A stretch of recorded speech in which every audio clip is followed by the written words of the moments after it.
quyền vô tận.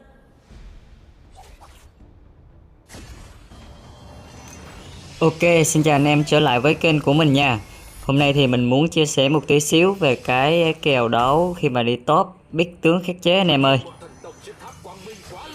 Ở cái meta hiện tại thì mình thấy rất nhiều con xạ thủ cực kỳ khỏe anh em à. Những cái con đấu sĩ mà lù đù á, không thể nào mà sốc đam và kém cơ động thì không thể bắt nổi những cái con xạ thủ luôn.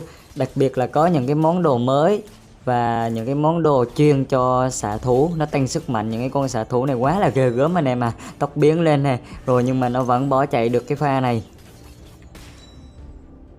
Hôm nay thì mình sẽ highlight cho anh em xem một vài cái kèo đấu khi mà chơi những cái con xạ thủ cực kỳ khỏe và rất là đáng chơi ở cái meta hiện tại, thậm chí là đi top luôn nè. Anh em xem mình biết đi top để mà khắc chế. Ngon vô đây, mày thích chơi một bắn nữa nè, rồi lên dĩa chiến công đầu. Này thì ngu mà lì nè, ok chưa anh em? Rồi thì còn thằng này mà thích chơi lao vô đây luôn. Mình thích chơi không? Chấp 30-40 thằng kêu Goverra luôn. Đó anh em thấy không, làm chậm mà chạy đi đâu. Thằng này thì chỉ có xách cái quần lên mà chạy thôi. Khi mà gặp ông cố nội mang tên Htrol anh em à. Mình mà được biết cuối một cái là mình đảm bảo với các bạn luôn là mình sẽ biết tướng khắc chế, là không cho mấy thằng này nó chơi game luôn. Một số ông thì cứ nhìn thấy mình biết xạ thủ là giống như phá game anh em, nhưng mà vào đánh rồi mới thấy cái hiệu quả của cái việc là chơi những cái con xạ thủ mà nó khắc chế cứng mấy cái con đấu sĩ lù đù này. Hôm nay thì mình sẽ highlight cho anh em xem một vài pha ha. Và tất nhiên rồi, mình thì không phải là một best 2GT, không phải là top 1 2GT anh em ha. Nhưng mà mình muốn cho anh em thấy rằng là chỉ cần có một tí xíu kỹ năng biết tướng và kỹ năng chơi, đọc map các thứ thì anh em có thể ăn được các cái kèo đấu rất là hay. Đi top gặp cái kèo Goverra này mà anh em biết những cái con mà đấu sĩ nó kém cơ động lù đù thì đảm bảo là anh em thua kèo là cái chắc luôn. Đó, lụm ngay cái mạng của nó anh em thấy gì không? Đã bảo rồi, Goverra mà gặp 2GT là phải kêu bằng ông cố nội. Mình có thể ép nó không cho nó có cơ hội nào mà ăn được mình luôn, từ đầu game cho tới cuối game luôn anh em à. Ok nha, anh em nào cần leo rank thì cứ liên hệ cho mình ha. Mình có ghim số điện thoại ở dưới phần bình luận nha anh em. Chúc anh em xem clip vui vẻ nha. Đừng quên cho mình xin một đăng ký kênh ủng hộ mình ha. Cảm ơn anh em rất nhiều.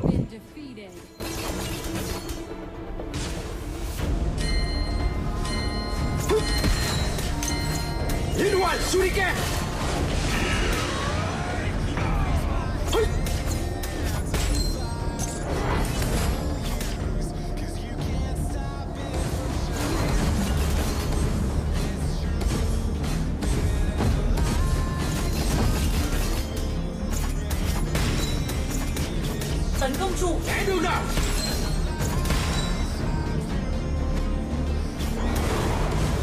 Liên hoàn shuriken.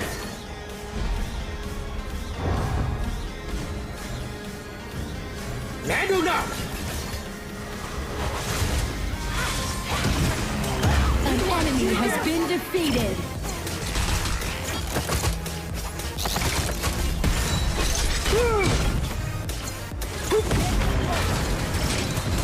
An enemy has been defeated. Slayer Sức has mạnh been bóng tối sẽ defeated. cường hóa shuriken.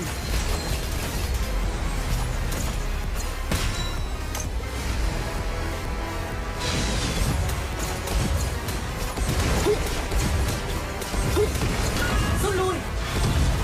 Né đường nào.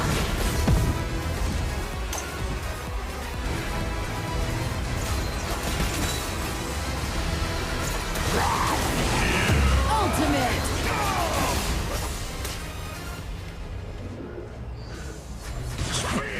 Né đường nào. Our Ultimate. Slayer lane tower is under attack. Liên hoàn shuriken.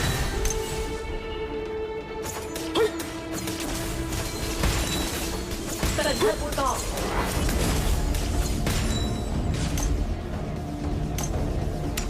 Your team has destroyed a tower.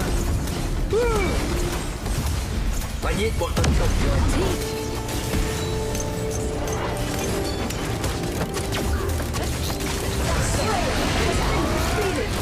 Our Dragon Lane tower is under You attack. have defeated an enemy.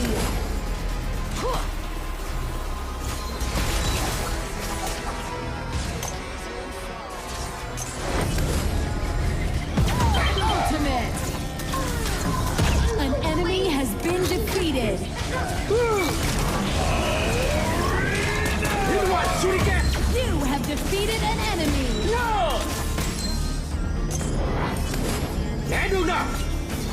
An enemy has been defeated. Your team has destroyed a tower. Mục tiêu còn xa, gấp cũng không được. Your team has destroyed a tower.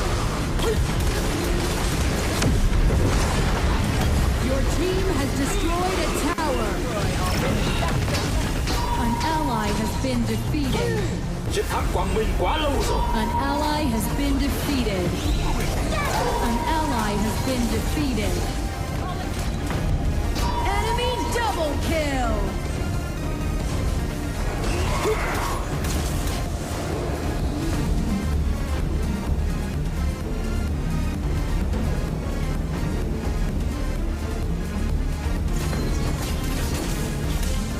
Chú ý đi nào.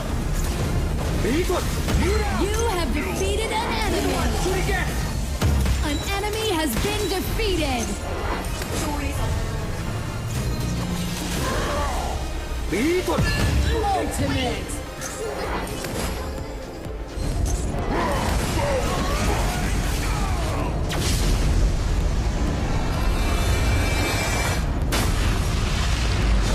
Victory.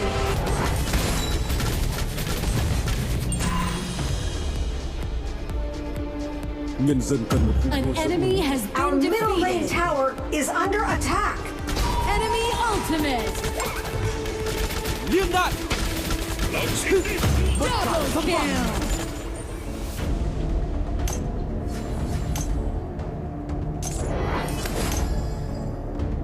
Kỵ quy thần lạc.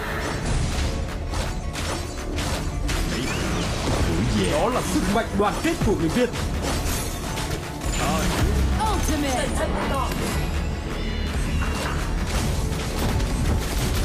Your team has destroyed a tower.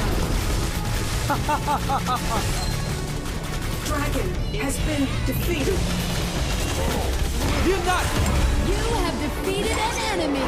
An ally has been defeated.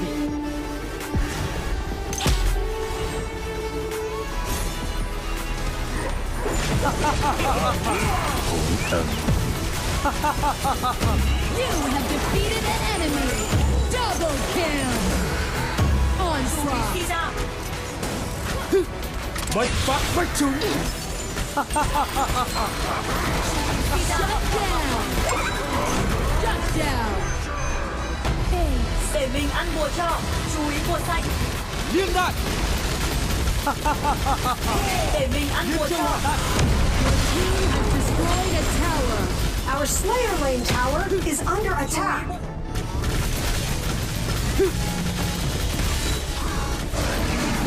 Kỵ quy thần lạc. Bloodbath. Ta sẽ đuổi theo người cung trời cuối đất.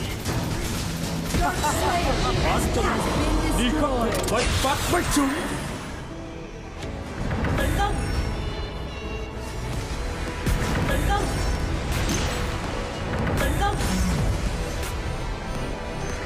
Bảo vệ dân lành. An ally Đó has là sức mạnh đoàn kết của người You Việt. have defeated an enemy. Holy Dragon Liên đại. has been defeated. An enemy has been defeated. Double kill. You have been defeated. Enemy double kill. Đi khắp thiên hạ để thấu hiểu đời sống nhân dân là trách nhiệm của ta. An enemy has been defeated. Bạch phát bách chúng. An enemy has been defeated. Liên đại. Bất khả xâm phạm. An ally has been defeated. You have defeated an enemy. An ally has been defeated. Enemy double kill. Ultimate.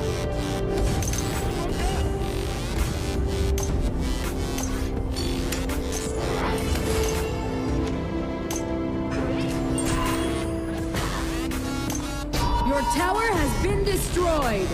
Kỵ quy thần lạc. Tấn công. Bảo vệ dân lành. Onslaught. Đó là sức mạnh đoàn kết của người Việt. Bất khả xâm phạm. Bạch phát bách chúng.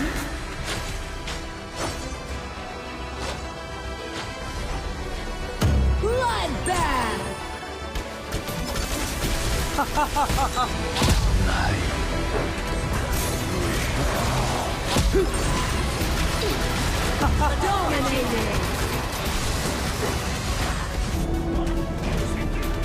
Sức mạnh của người Việt. An ally has been defeated. You have defeated an enemy. Liên đại. Double kill.